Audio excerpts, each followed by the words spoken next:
Moments before, the forest had been alive with the sounds of squawking birds and howling monkeys. Now, all was quiet as the creatures watched the man and wondered why he had come. The man stopped and pointed to a great kapok tree. Then he took the axe and carried and struck the trunk of the tree. Whack, whack, whack. The sounds of the blows rang through the forest. The wood of the tree was very hard. Chop, chop, chop. The man wiped off the sweat that ran down his face and neck. Whack, chop, whack, chop. Soon the man grew tired. He sat down to rest at the foot of the great kapok tree.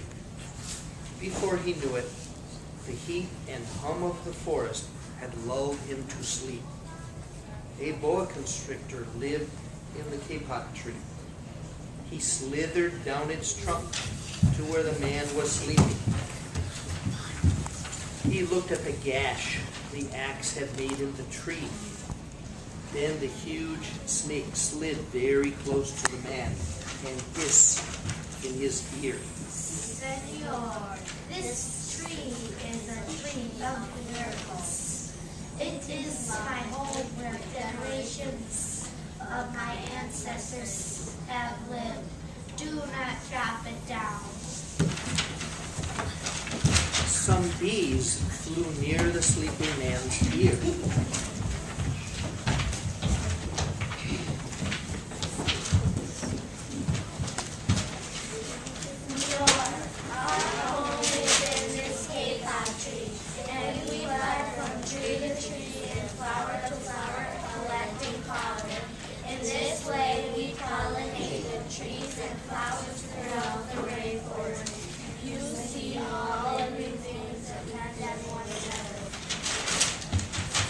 A troop of monkeys scampered down from the canopy of the kapok tree.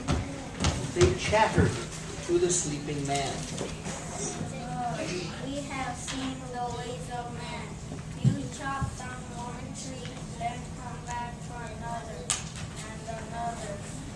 The ways of these great trees will wither and die, and there will be nothing left to hold the earth in place.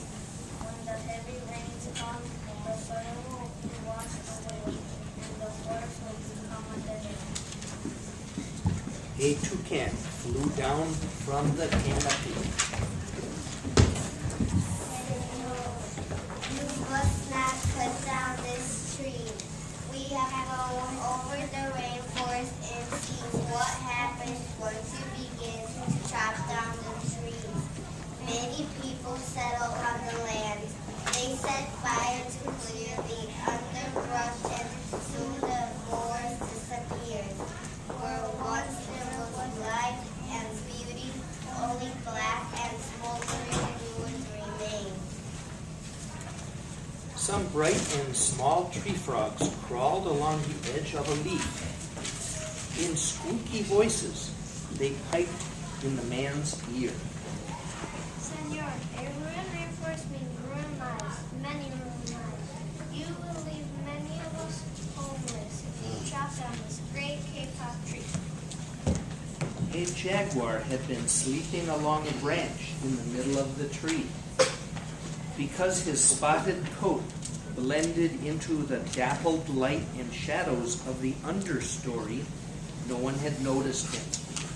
Now he leapt down and padded silently over to the sleeping man.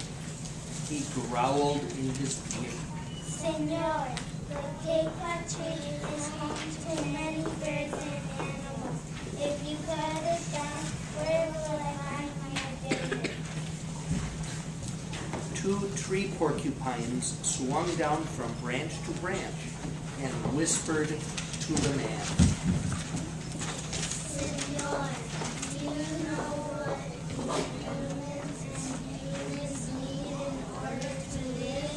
Oxygen. And senor, do you know what trees produce? Oxygen. vengeance. If you come to the forest, you will destroy all that gives us life. An anteater climbed down the kapok tree with her baby clinging to her back. The unstriped anteater said to the sleeping man, Senor, you are chopping down this tree with no thought of the future. And surely you know what happens tomorrow depends upon what you do today.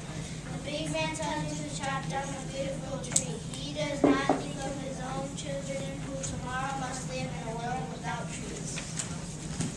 A three-toed sloth had begun climbing down from the canopy when the man first appeared. Only now did she reach the ground, plodding ever so slowly over to the sleeping man. She spoke in her deep, lazy voice. Senor, how much is beauty worth? Can you live without it? If you destroy the beauty of a rainforest, on what will you feast your eyes? A child from the Yanomamo tribe who lived in the rainforest knelt over the sleeping man. He murmured in his ear, Senor, when you awake, please look upon us with blue eyes. The man awoke with a start. Before him stood the rainforest child, and all around him, staring, were the creatures who depended upon the great kapok tree. What wondrous and rare animals they were. The man looked about and saw the sun jewels amidst the dark green forest. Strange and beautiful plants seemed to dangle in the air, suspended from the great kapok tree. The man smelled the fragrant perfume of their flowers. He felt the steamy mist rising from the forest floor. But he heard no sound, for the creatures were strangely silent. The man stood and picked up his axe. He swung back his arm as though to strike the tree. Suddenly, he stopped. He turned and looked at the animals and the child. He hesitated. Then he dropped the axe and walked out of the forest.